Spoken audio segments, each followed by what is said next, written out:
জমি কারবার নিয়ে বিবাদে পশ্চিম বর্ধমানের কাকসায় চলল গুলি। স্থানীয় সূত্রে খবর, গোপালপুর বড় কালী মন্দির এলাকার প্রত্যুত লায়েক এবং বুদ্ধদেব পালের মধ্যে জমি নিয়ে বিবাদ চরমে ওঠে বৃহস্পতিবার।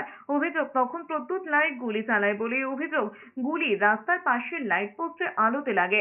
এর জেরে দুই পরিবারের মধ্যে শুরু হয় হাতাহাতি। পুলিশ দুই অভিযুক্তকে আটক করে ছেড়ে দেওয়ায় পরিস্থিতিতে আরো উত্তপ্ত হয়ে ওঠে। কালকে রাত্রেবেলা 8:30-9টা হবে, তখন আমি দুটি গুলির আওয়াজ পাই।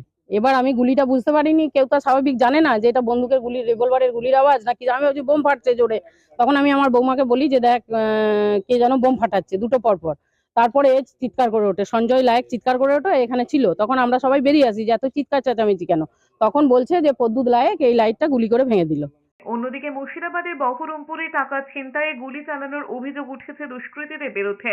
পায়ে গুলি লেগে হাসপাতালে ভর্তি হয়েছেন শক্তিপুরের কাজীপাড়ার বাসিন্দা এক যুবক। অভিযোগ, টাকা হাতাতে যুবকের পূর্ব পরিচিত 10 জন হামলা চালায়।